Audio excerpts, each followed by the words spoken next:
जय सिया राम। दोस्तों, श्री रामायण जी को आज तक हमने, आपने और इस समाज ने श्री राम जी की दृष्टिकोण से देखा है। लक्ष्मण जी को देखा, देवी सीता जी को जाना, हनुमान जी के भक्ति भाव को जाना, लेकिन कभी भी यह नहीं ध्यान दिया इस रामायण में अगर कोई सबसे अधिक उपेक्षित और अनदेखा पात्र था तो वह थी लक्ष्मण जी की पत्नी और जनक नंदनी सीता जी की अनुजा उर्मिला।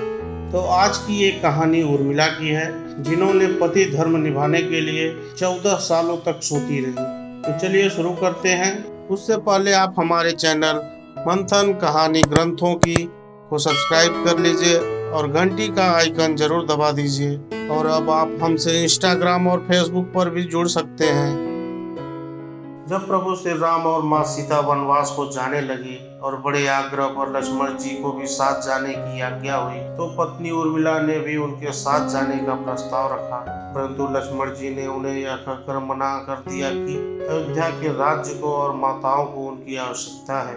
सबसे विकट क्षणों में भी उर्मिला आंसू न बहा सकी, क्योंकि उनके पति लक्ष्मण जी ने उनसे एक और वचन लिया था कि वह कभी आंसू नहीं बहाएंगी, क्योंकि अगर वह अपने दुख में डूबी रहेंगी तो परिजनों का ख्याल नहीं रख पाएंगी। वनवास की पहली ही रात को जब श्री राम और माँ सीता सो गए तो लक्ष्मण जी उन दोनों की देखभाल कर रहे थे। थोड़े ही देर बाद निद्रा देवी ने लक्ष्मण जी को नींद में जाने के लिए कहा, लेकिन लक्ष्मण जी ने सोने से मना कर दिया, क्योंकि उन्होंने श्री राम और माँ सीता की 14 सालों तक बिना सोए उनकी देखभाल करने की प्रतिज्ञा की थी। दक्षिण भारत की राम कथा के अनुसार जब निद्रा देवी ने पूछा कि आपके बदले किसी को सोना पड़ेगा, तब लक्ष्मण जी ने निद्रा देवी से अनुरोध किया कि वे जाकर मेरे हिस्से की नींद उर्मिला को दे दें। यह बात जब निद्रा देवी ने उर्मिला को बताई तो वह तुरंत ही तैयार हो गई।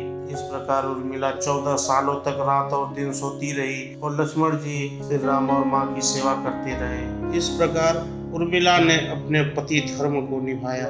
रावण के वध के बाद प्रभु श्री राम के राज तिलक की तैयारी हो रही थी। उसी समय लक्ष्मण जी जोर जोर से हंसने लगे। जब लक्ष्मण से इस हंसी का कारण पूछा गया तो उन्होंने कहा कि सारी उम्र उन्होंने इस घड़ी का इंतजार किया था कि मैं प्रभु श्री राम का राज तिलक होते देखूंगा, लेकिन अब उन्हें निद्रा देवी को दिया गया वचन पूरा करना होगा जो उन्होंने वनवास के समय दिया था।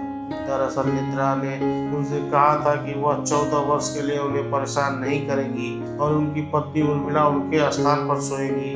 निद्रा देवी ने उनकी यह बात एक शर्त पर मानी थी कि जैसे ही वह अयोध्या लौटेंगे उर्मिला की नींद टूट जाएगी और उन्हें सोना होगा।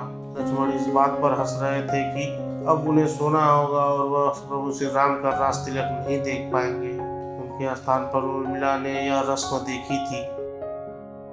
आज के लिए बस इतना ही। हम कल फिर आएंगे नया अध्याय लेकर। यह अध्याय आपको कैसा लगा हमें हमारे कमेंट बॉक्स में जरूर बताइए। हमारे चैनल को सब्सक्राइब करिए और घंटी का आइकन दबाइए और अपने दोस्तों को शेयर करिए। धर्म की जय हो, अधर्म का नाश हो। जय श्री राम।